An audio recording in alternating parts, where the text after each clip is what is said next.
From Hollywood, California, the Lux Radio Theater presents Lawrence Tibbett and Helen Jepson in Naughty Marietta.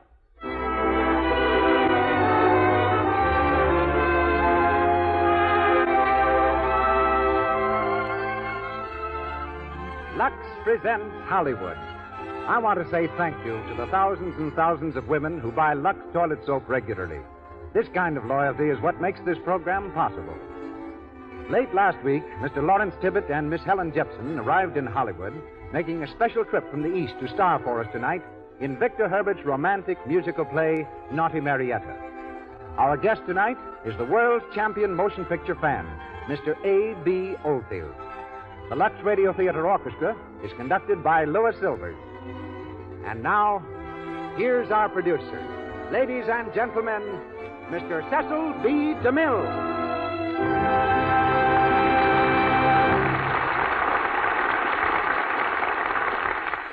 Greetings from Hollywood, ladies and gentlemen. To all young singers, there's great inspiration in the magnificent voices of Lawrence Tibbett and Helen Jepson.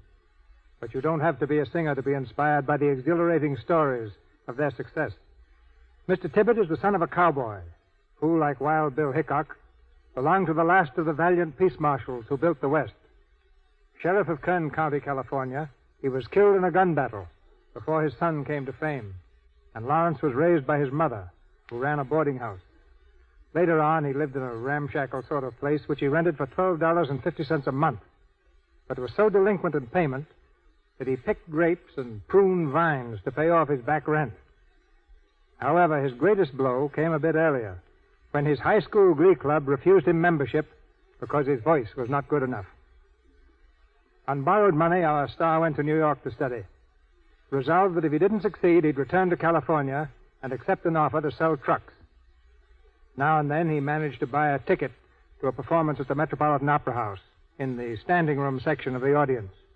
10 years later, it was the audience that stood up for him, applauding him at a single performance while he took 22 curtain calls. With Mr. Tibbett in that same opera house, Helen Jepson made her sensational debut 4 years ago.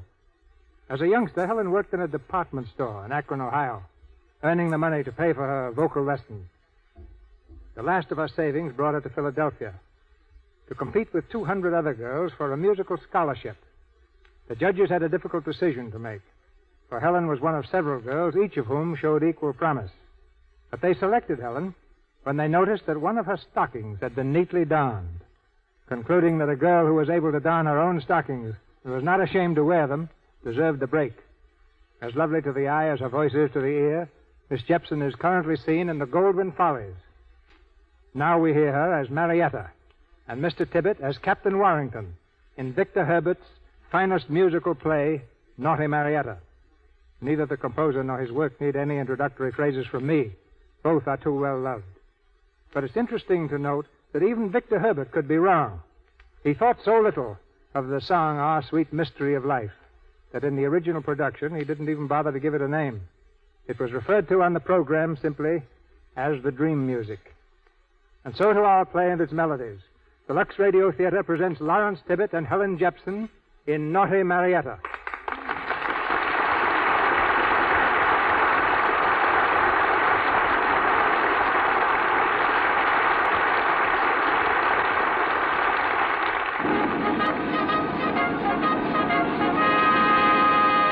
France in the year 1750.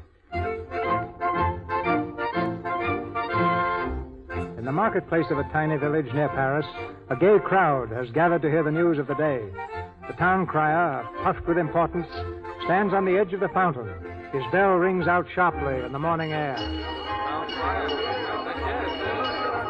yes, oh, yes, oh, yes. News from Paris.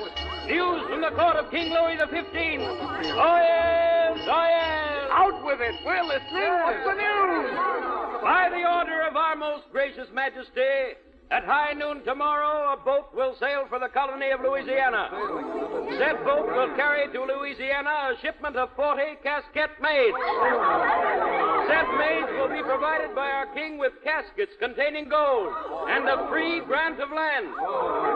Said gold and land will provide for each said maid a husband. Said husbands will bid for wives in the marketplace at Louisiana 1 month from this day. Said husbands will be a lot of worthless jacks. Remember, girls, a chance for a fortune and a husband. In the words of the poet, a maid need not be fair to win herself a husband.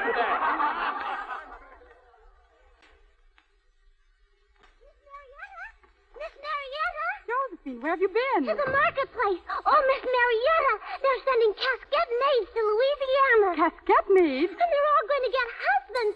40 of them. Think of that. 40 of them, isn't it? Oh, Josephine, stop it. What are you so excited about? Well, I'm one of the 40. No. Yes. Oh, Miss Marietta, I'm tired of waiting for Gabrielle to propose to me. And anyway, his knee's not together. Oh. In Louisiana, with gold and land, I can find my own husband. Of course, some say there are a lot of worthless jacks. But even a worthless jack is better than no husband at all. And a good deal better than some. What? But Miss Marietta, you're a countess. You have only to choose a husband like picking eggs. And what if I don't want to choose? Then my father chooses for me. And he picks worse than knees that knock together. Oh, Josephine, I wish I were going with you. As a casket Oh, maid? it's anything but what I am. Oh, it's a new life there. New and exciting and adventurous. Oh, countesses are not supposed to be adventurous. But that's the only fun in life, Josephine. Being what you're not supposed to be and doing what you're not supposed to do. Well, I don't know. It always got me into a lot of trouble. I don't think... Who is it? Good morning, Marietta. Oh, good morning, Father. Good morning, Your Grace. You may go. Yes, Your Grace. Well, Marietta, Yes, Father. I hope you've been considering the matter I spoke of last night. Yes, Father. Good. The Duke de Lyon is here now, waiting for your answer, my dear. Is he sitting down, Father? Sitting down? Of course he is. I'm glad, because he's going to have a very long wait. Now, Marietta, I will not marry him. I will not. he has one of the oldest names in Paris. Well, he should have. He's the oldest man in France. He's not. Well, then he's next. And you refuse me, then? You absolutely refuse me. No, Father. Huh? I refuse the Duke. Yesterday, today, and every day, I refuse him. Very well. You will not leave this room, please, until you hear from me. And when will that be? When you send me word that you will marry the man I choose for you, the Duke de Lyon, That will be never. then here you stay, my dear. Here. Or somewhere else.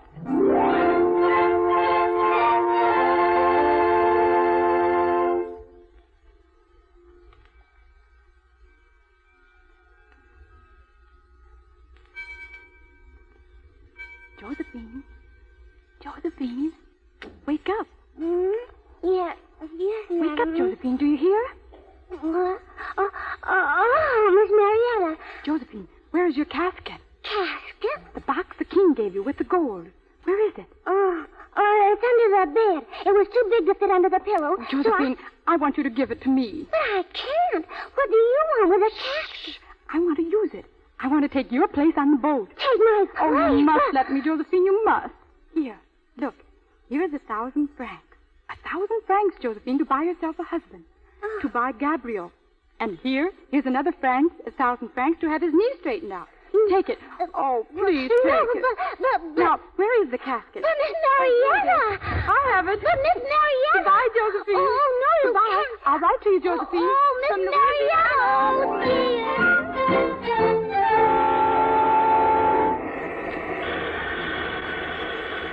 Say it's running high, mon capitan. Keep her on the same course. Are all the hatches tight? Oui, monsieur. Yeah. I go below to see the casket girl. Pick a wife for me, mon capitan.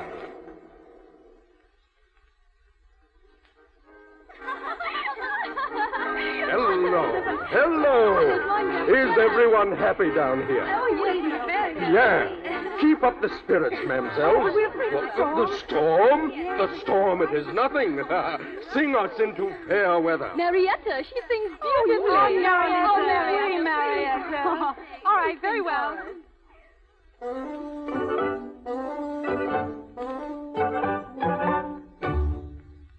are two little maidens that live in my heart, and one is so good like this.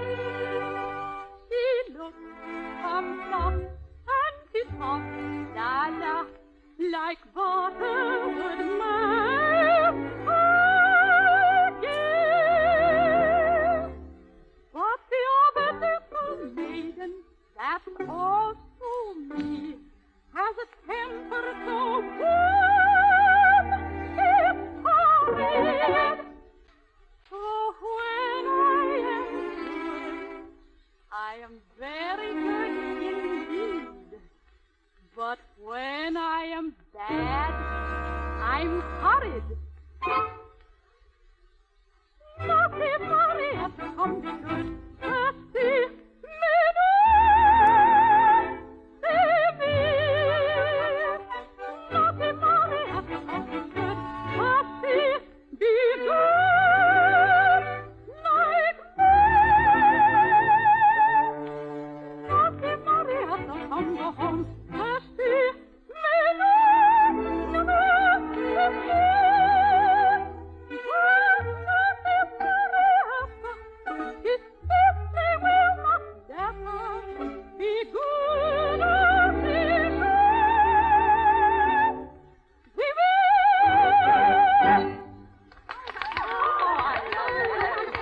That's the way. Keep the hearts light, mamsells. In 2 days at the most, we make camp at Breton. And in 1 day more, the marketplace at New Orleans.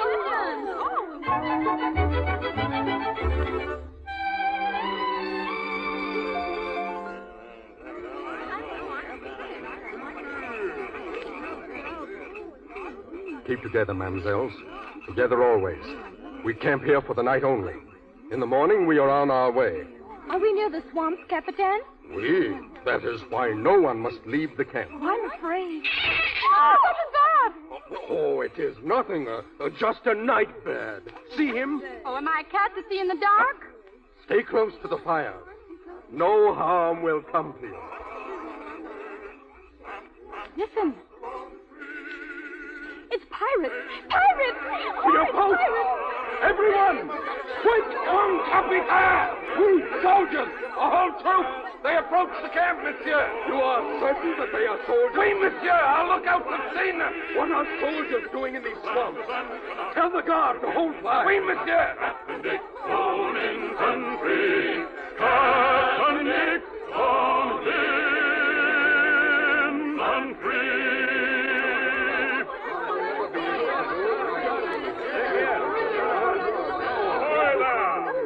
Who are you? Captain Richard Warrington. Who are you? Captain Duval from France. We make camp here for the night. Well, you've certainly picked a nice spot for yourself, Captain Duval. Didn't your mother ever tell you about boogeymen? We needed water. You serve the king, monsieur? We serve ourselves, monsieur. Your king hired us to protect this colony. Well, and who are the ladies?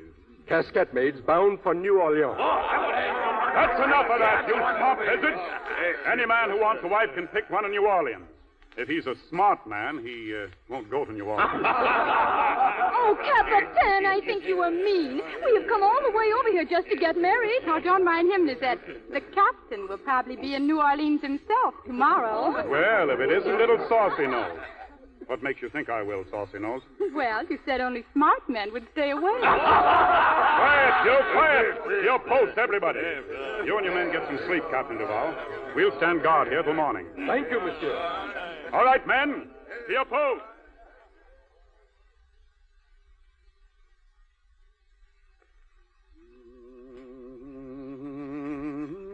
Oh, Captain.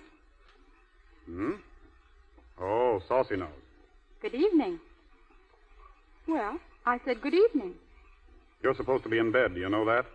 I'd rather talk. Sorry, I'm on guard here. Have no time for talking. Well, you seem to have time for singing. Sure, but I like to sing.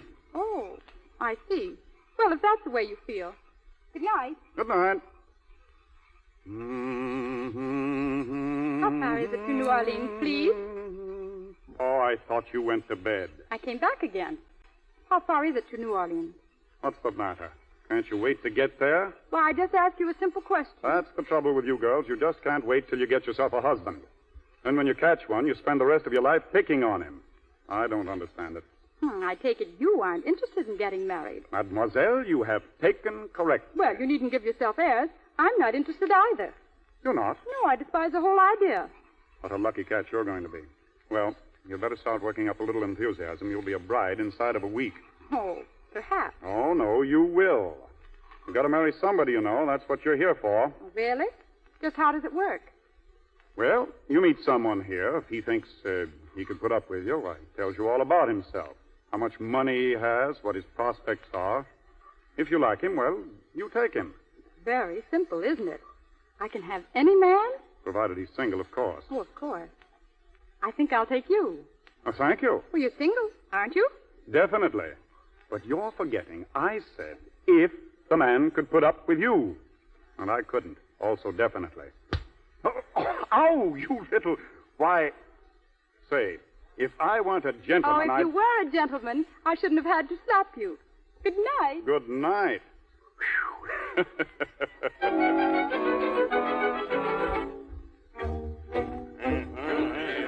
All right, men. Fall in. Fall in there. We're marching this morning. Hurry up. Captain Warrington, wait. What's the matter? Oh, one of our girls, one of the casket maids, she has escaped. What? Yes, she disappeared during the night. We can't find her anyplace. Which one was it? Oh, the little dark one with the curls, Marietta. Marietta. Marietta's gone? Yes. Good. No, you must find her. Oh, no, I'm hired to fight men, not to hunt she-cats. Please, you must. I am responsible for her safety to the king himself. I am responsible. All right. Come on, men. We're marching to New Orleans.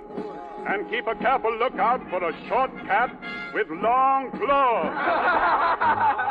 Run! The Broadway. Run, the world is free. With Panthers and Canucks, Virginians and Kentucks, Captain Dick, all infantry. Captain Dick, all infantry.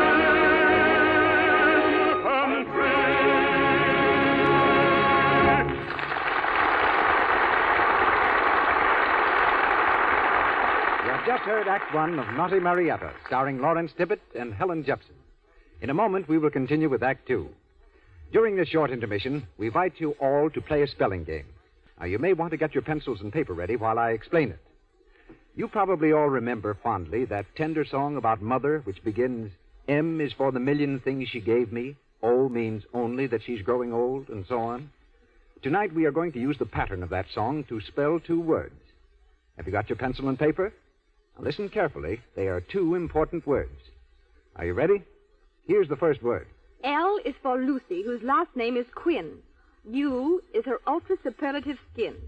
X is for excellent judgment she's shown, making the screen star's safe skin care her own. Second word. F is the stag line she keeps in a whirl. O is the orchids bestowed on this girl.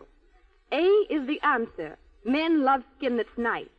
P is this poem we wrote in a trice. Of course, you all know by this time that the words we spelled are Lux Soap. But that's not all. The little story we told you about Lucy could very well be a true one. There are popular girls everywhere just like her who know that lovely skin wins romance. They know, too, that Lux Toilet Soap's the safe, sure way to keep skin soft and smooth. It has active lather that removes thoroughly dust, dirt, and stale cosmetics, guards against the choked pores that cause cosmetic skin. Don't risk this unattractive complexion trouble that means dullness, tiny blemishes, enlarged pores. Use Lux Toilet Soap before you renew makeup, always before you go to bed. It's the mild, pure, safe care 9 out of 10 screen stars use to guard their priceless complexions. Here's Mr. DeMille. Naughty Marietta continues, starring Lawrence Tibbett and Helen Jepson. Captain Warrington's search for Marietta has ended in the city of New Orleans, without a sign of the runaway girl. At the colony's headquarters, His Excellency, the Governor of Louisiana, loses patience and grows indignant over Warrington's failure. I tell you, it's a disgrace to the colony. A girl, one lone girl, and a whole troop of soldiers cannot find her. What do you suppose you're being paid for? Fighting. And whatever else I choose fit to employ you at. Then you may accept my resignation, Your Excellency. What? I'm not here to play nursemaid. I'll protect you and your colony just as long as I'm paid for it and as long as it pleases me. But I will not protect you from a plague of petticoats. I'm asking you to find one girl. She's a plague all by herself. If you're so anxious to find her, send out your own men. They're soldiers, or supposed to be. I don't care for your tone, Captain. Sorry, Your Excellency, but it's the way I feel. You may go, please. Thank you. You can find me at the barracks. Francois. Yes, Excellency? A letter to the King. Your most gracious Majesty, the arrogance and insubordination of certain of our mercenaries is past bearing. I beg your Highness to give me a free hand in this matter, and permission to deal with this situation as I see fit.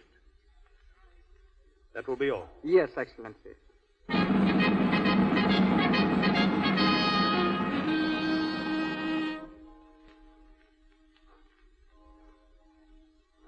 10 o'clock and all's well. 10 o'clock and all's well. Good evening, Watchman. Oh, good evening, Captain Warrington. A beautiful night, monsieur. Too beautiful for sleeping. I've been watching the play of the fountain in the moonlight. In faith, monsieur, if I were you, I'd not stay too near this fountain in the dead of night. It is haunted, I think. Haunted? Oui, monsieur. These last 3 nights, a voice here singing. Always the same song, and never a finish to the song. It is haunted, monsieur. Oh, Watchman, what of the night? No, I think you've been dreaming again. I? Dreaming? No, monsieur. I perform my duty faithfully, monsieur. Then go about it now, will you? And if you see any ghosts, let me know. Oui, monsieur, oui. 10 o'clock and all's well. 10 o'clock and all's well.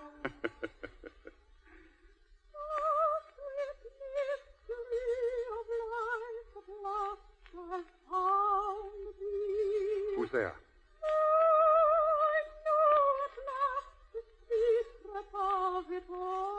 Who's there, I say? Come here. Come back here, you.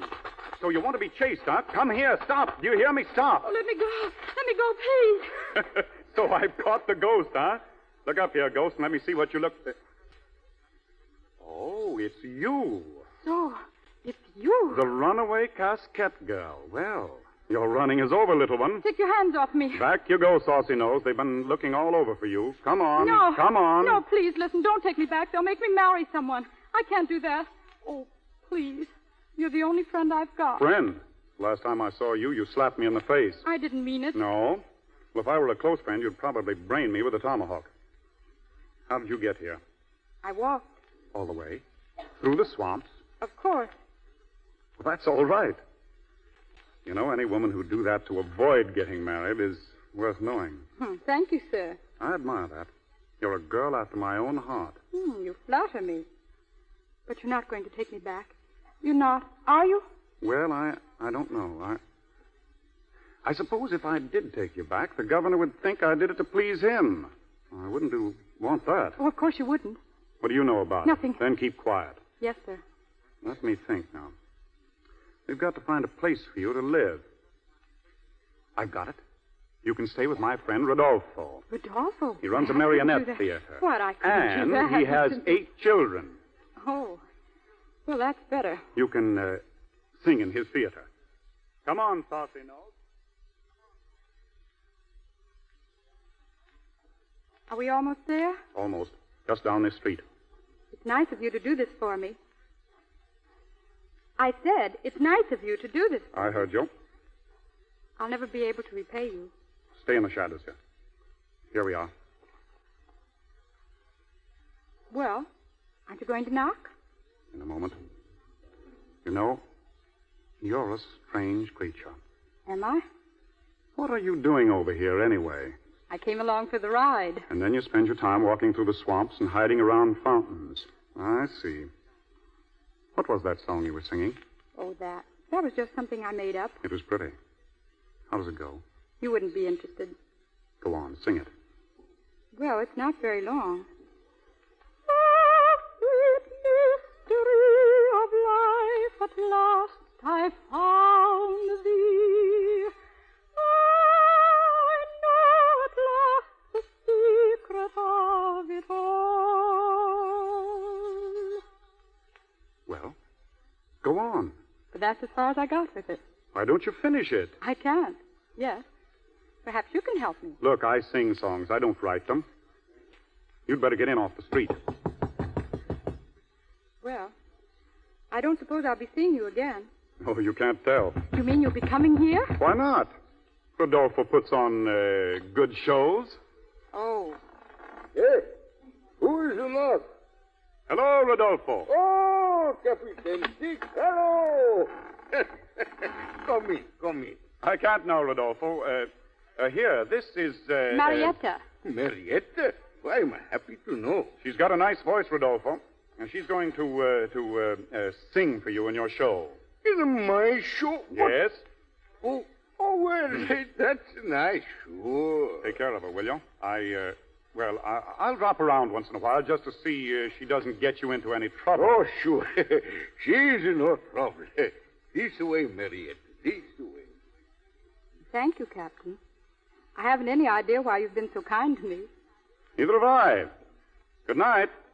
Good night.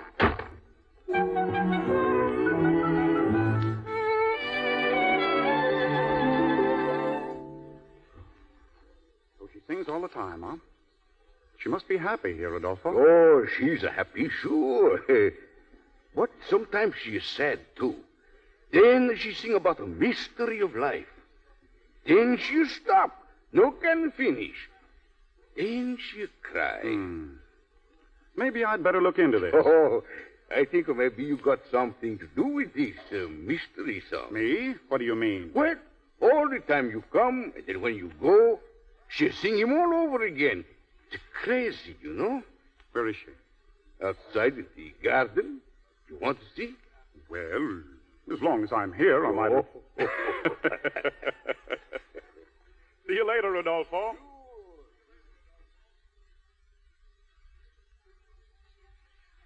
Hello. Well, good morning, Captain. You're here again. Oh, I was just passing by. How nice. You pass this way often, don't you? What? Well, won't you sit down? Thank you. I'm glad you passed by, Captain. Company is always amusing.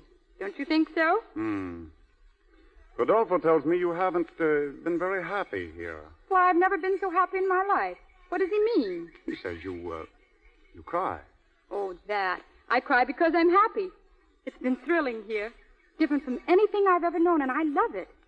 Tomorrow night we're going to parade through the streets, and Rodolfo's going to let me sing. In the streets? What for? To drum up business, of course. But in the streets, you'll be recognized. In my costume and at night? No. I suppose you know what'll happen if they catch you. Well, I'll have to marry somebody. But I've been thinking it over.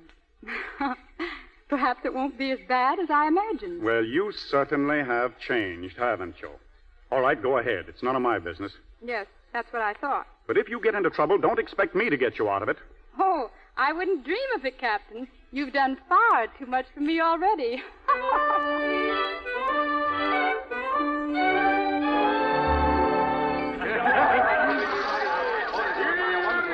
The best show in New Orleans. Come, see the marionette. Come, see the play. Come, hear the song.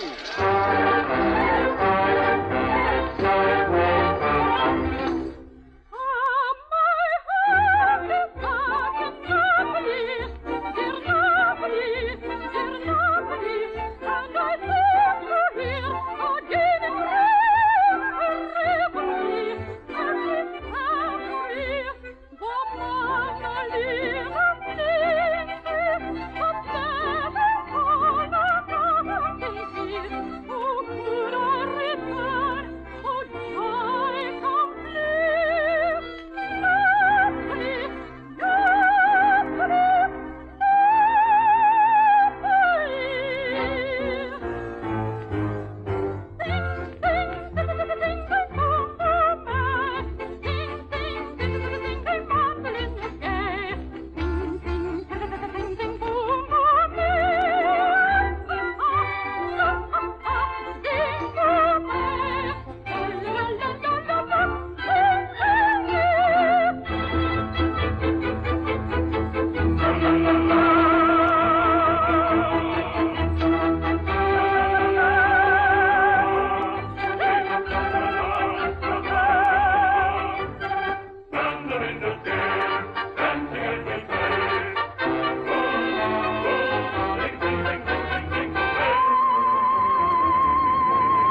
who just sang. It's Marietta. Marietta? But it can't. It is Marietta. Who's she? A casket girl. She ran away. Casket girl, eh? There's probably a reward out for her. Come here, you. What do you mean by, oh, let me go? Oh, no, you don't. Hey, what are you doing? What's the matter? She's a casket girl. She's not casket. Leave me alone. Now let her go. Catch hold of her. Come here, you. Take your hands off that girl. Captain Warrington, they're going to take me. Give me your hand. Up that street to the right. Stand back, everybody, or I'll let you have a taste of steel. Get back, I say. Come on, Marietta.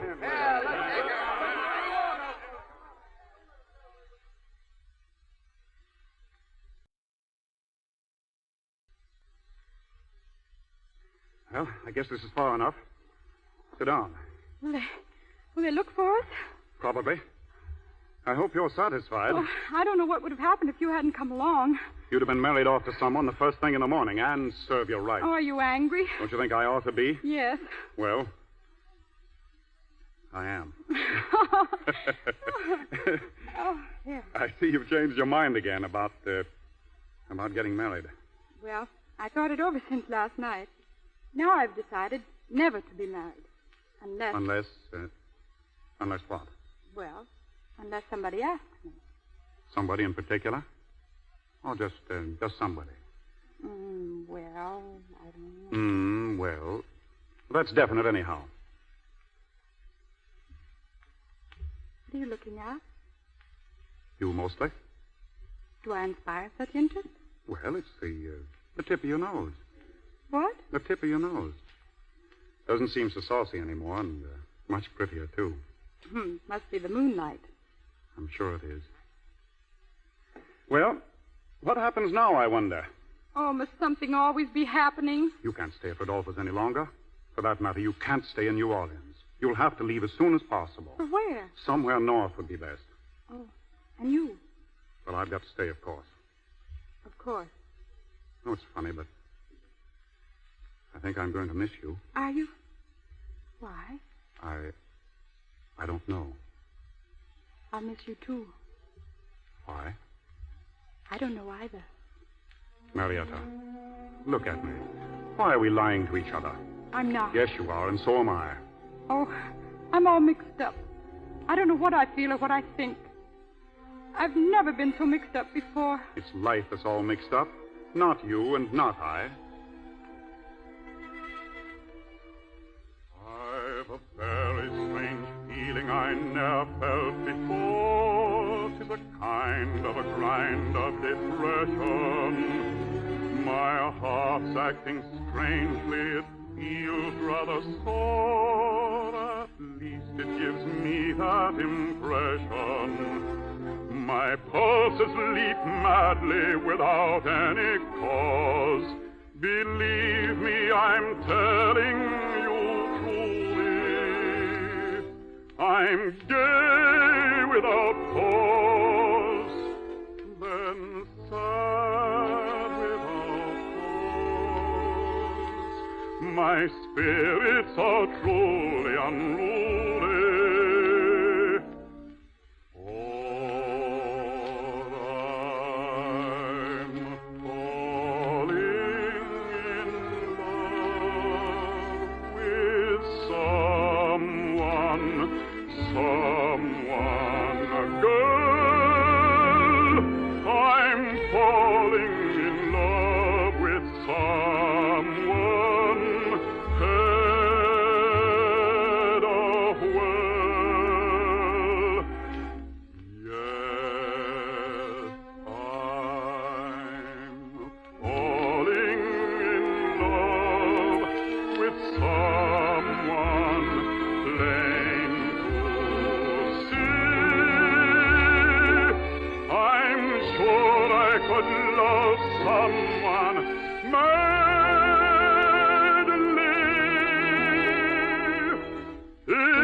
Marietta.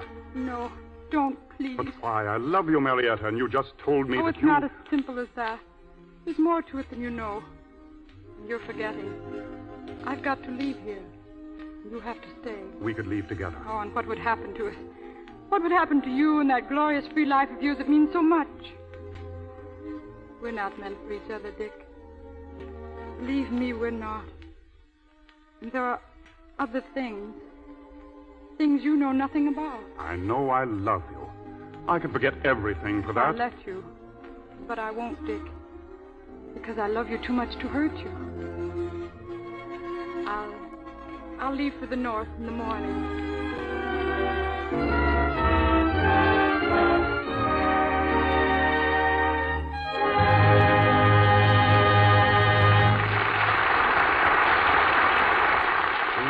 For station identification. This is the Columbia Broadcasting System.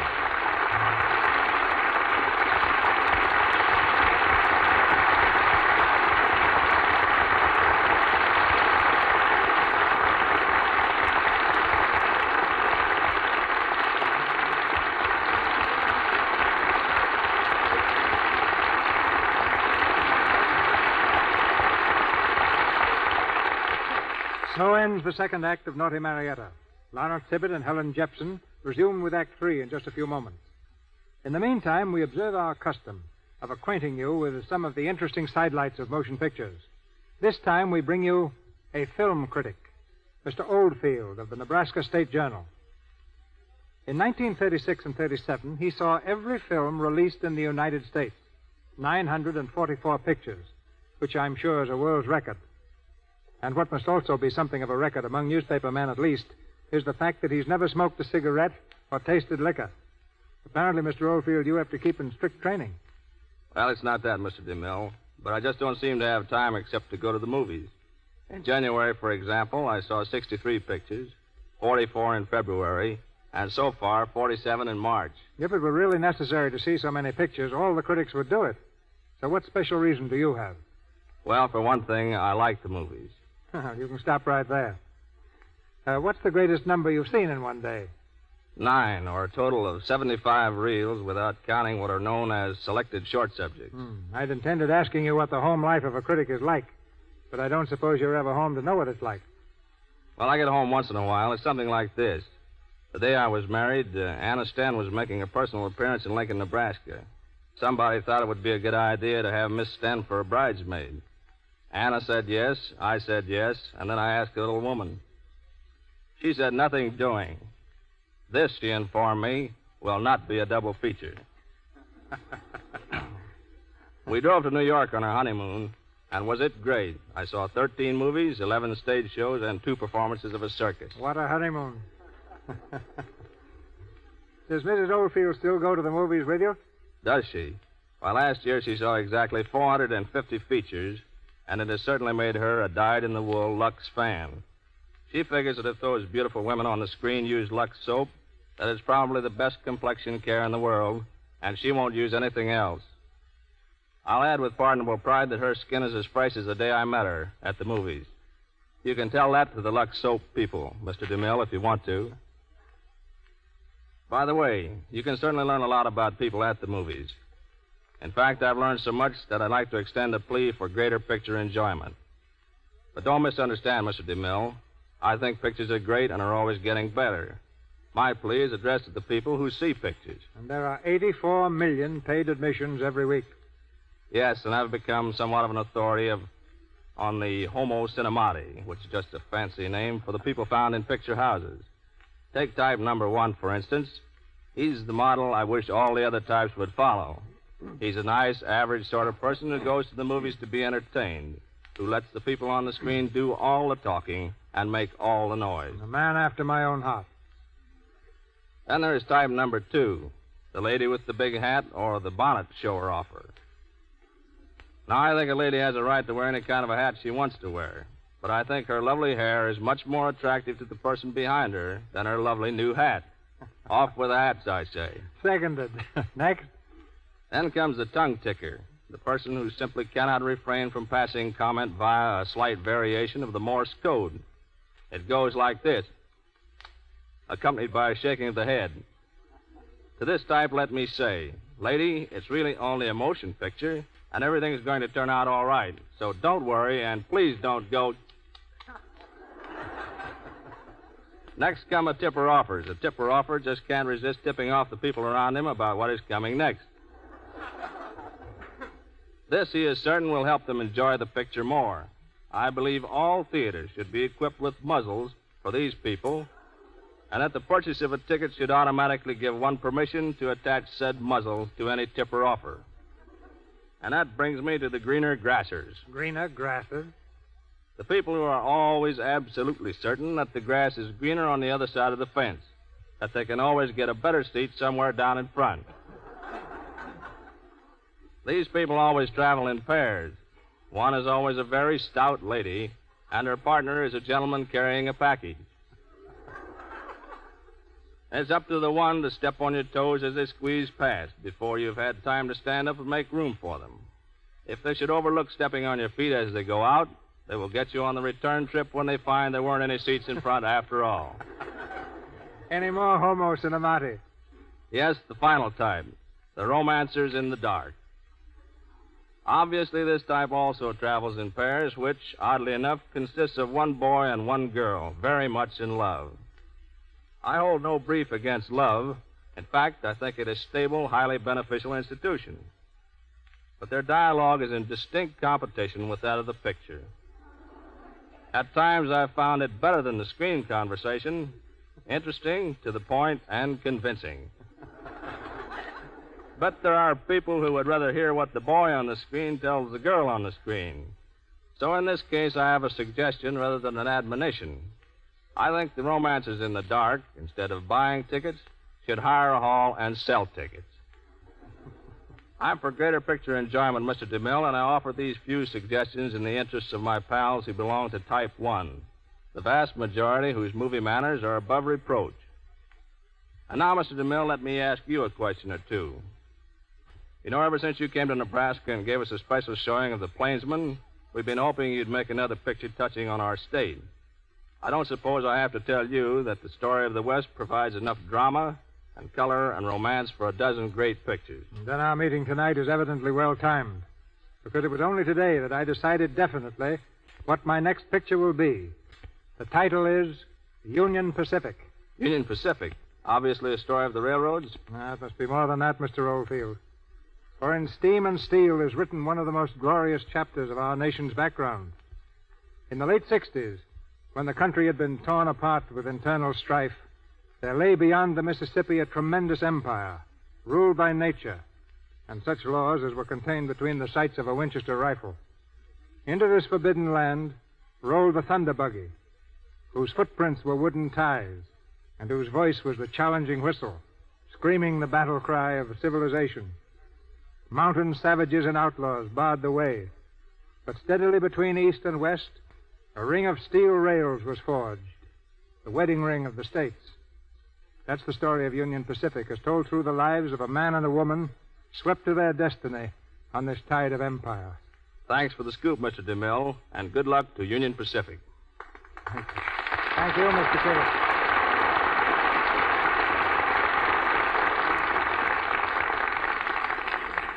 Once again, Lawrence Tibbet and Helen Jepson in Naughty Marietta.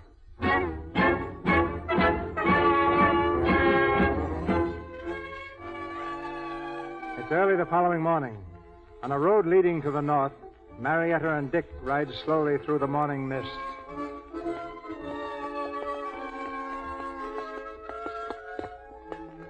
I've arranged an escort for you.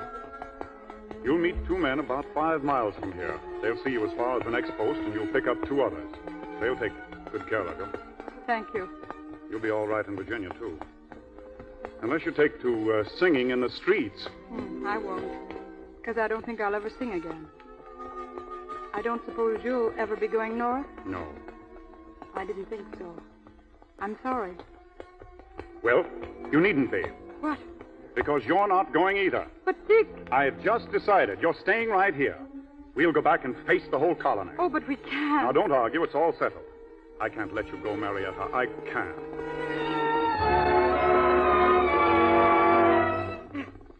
Dick, listen. Confound the luck. Who is it? Soldiers, get off the road. Oh, too late. They've seen us. That doesn't mean they've taken us yet. No, you can't fight, Dick. There are too many. They'll kill you. Stand where you are. Captain Richard Warrington. Well, what do you want? Your sword, please. You're under arrest. By whose order? By the order of His Excellency, the Governor. Your sword, Captain. Oh, Dick, give it to him. There are too many. Will you come peacefully? I will on one condition. That you take me to His Excellency at once. His Excellency has already requested that. Then here's my sword. Oh, Dick, I'm so sorry. Don't worry. There's a way out of this for both of us. We're ready, Sergeant.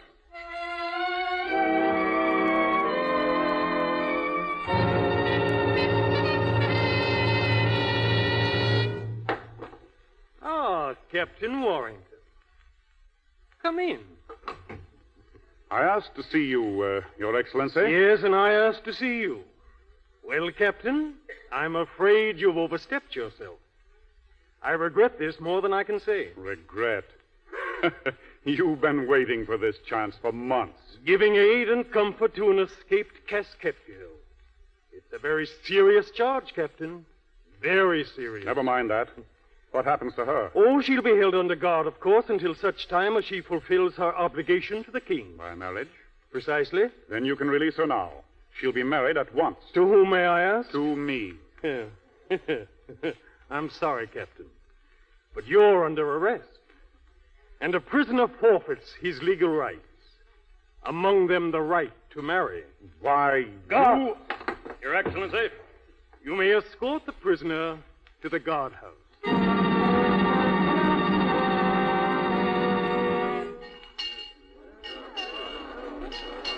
Oh, yes. Oh, yes. Oh, yes.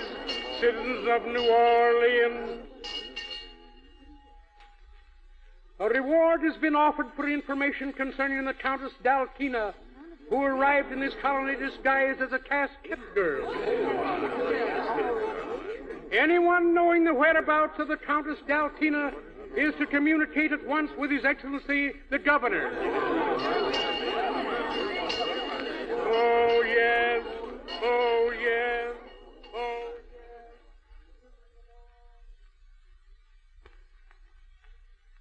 I can't believe what you tell me, Your Grace.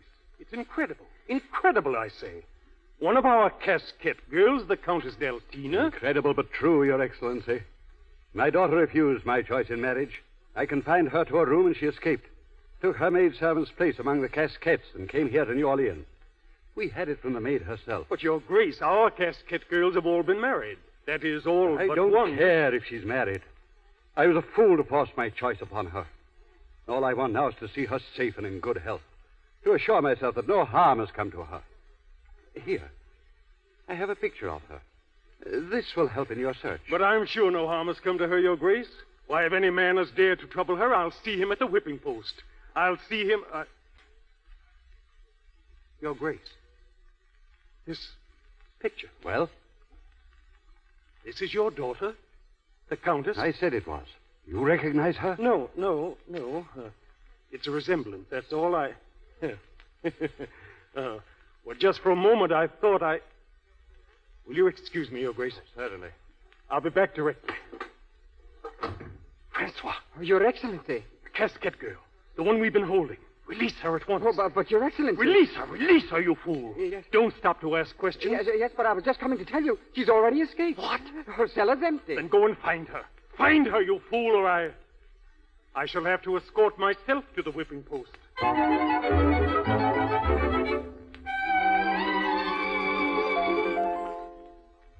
This is the place, mademoiselle. Leave me, please. Oui, mademoiselle. Let no one see you. Dick. Who's there? It's Marietta. Marietta, in heaven's name. I bribed the guard to let me come. Oh, I had to see you, Dick. I had to speak to you. Don't say anything. Just let me look at you. Oh, it's horrible that you have to be in here. And it's all my fault. Everything is my fault. No, it isn't. I thought I had an ace up my sleeve with the governor, but it didn't work. Oh, well, that's what you get for being too sure. You offered to marry me, didn't you? What? Marry you? You did. They told me all about it. Oh, it was very noble of you, Dick. Well, it was very nervy, but I didn't have a chance to ask you first. You know, I had to act quickly. Then you would have asked me? You really meant it. I guess I did. See, I've learned something the last few days. Something I never knew before, never even thought of. You gave me the beginning, and I discovered the ending for myself. Ah, sweet mystery of life, at last I've found thee. I know at last the secret of it all. All the longing, seeking, striving, waiting, yearning, the burning hopes, the joy and idle tears that fall. Oh, 'tis love and love alone the world is seeking. And 'tis love and love alone that can repay. 'Tis the answer, 'tis the end, and all of living. For it is love alone that rules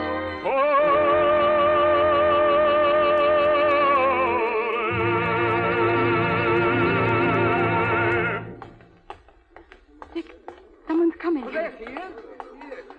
We're in for it now. It's the governor and his whole retinue. Oh, mademoiselle. Oh, mademoiselle, we found you. Thank heaven. Thank heaven. We know everything. Everything.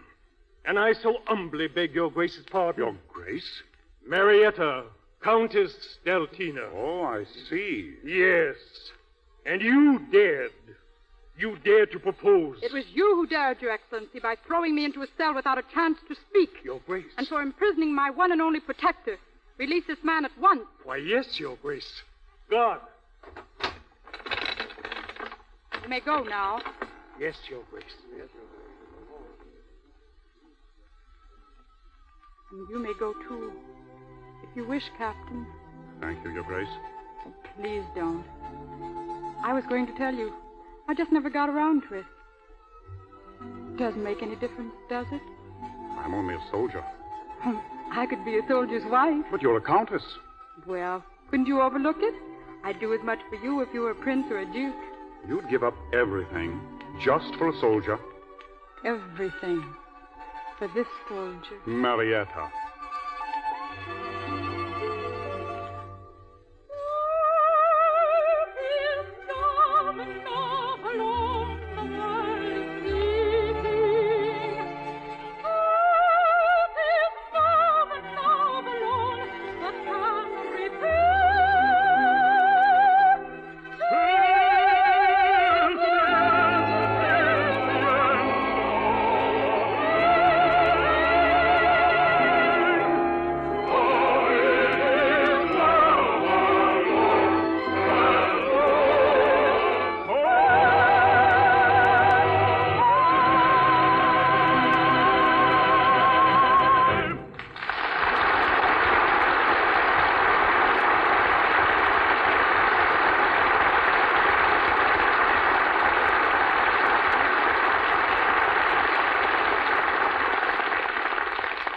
Strains of Our Sweet Mystery of Life mark the conclusion of our play.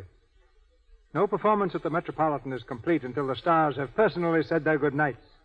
So to make Lawrence Tibbett and Helen Jepson feel right at home in the Lux Radio Theater, we bring them back for a curtain call. Ladies and gentlemen, Mr. Tibbett and Miss Jepson.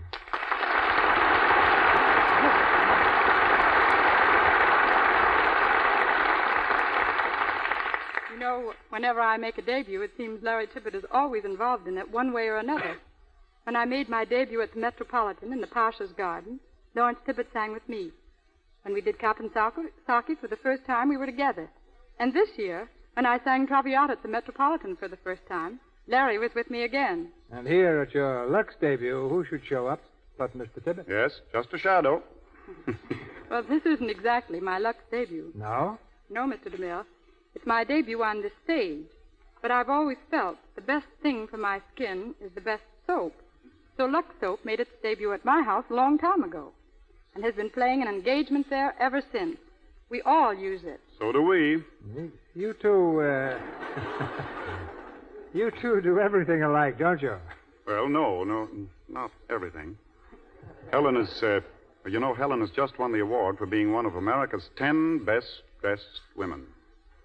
I can't do that, and come to think of it, I don't sing soprano so well either. And Helen doesn't stand on her head before she goes on the stage. Why do you do that, Lars? Well, I like the feeling of blood rushing to my head. I've always been a firm believer in good, solid exercise before a performance. And so have I. Now, surely you don't stand on your head, Helen. No, but I do agree. I always take a long walk out every afternoon when I'm on tour.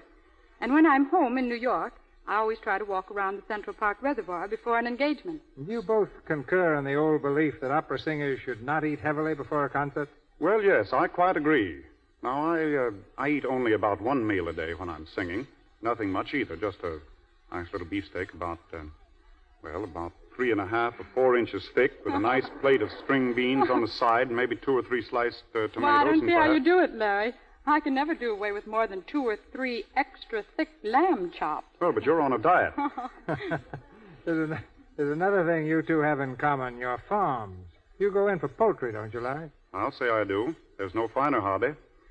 But just last week, my 200 Plymouth Rocks laid 1,400 eggs. I've heard, Helen, that you're famous for Angora rabbits at your farm. I suppose you go in for chickens, too? Well, I do have about 400 Angora rabbits, but no chickens. We have ducks. Can you imagine that, Mr. DeMille? Wasting your time on ducks? Well, Walt Disney's done very well with one. But ducks, a waste of time? Why, Larry Tibbet, Muscovy ducks are the finest egg layers in the world. I just can't sit back and let Larry talk like that. I have very definite convictions about ducks. So have I. Thanks, Mr. DeMille. It was a grand evening here with you. Hope we can make it again sometime. So do I. So do we all.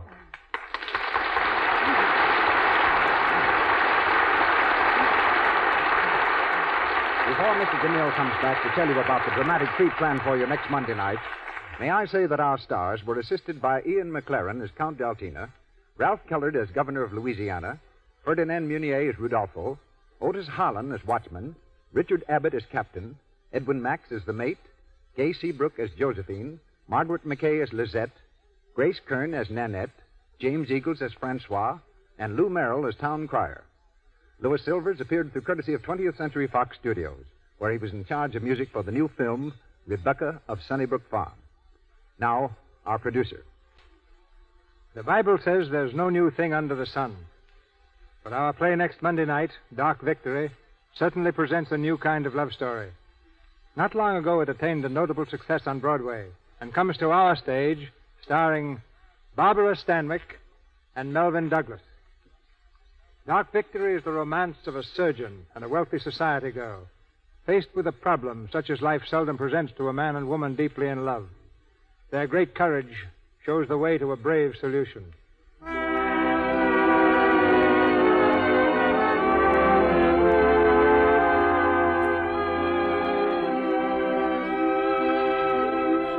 Our sponsors, the makers of Lux Toilet Soap, join me in inviting you to be with us again next Monday night when the Lux Radio Theater presents Barbara Stanwyck and Melvyn Douglas in Dark Victory.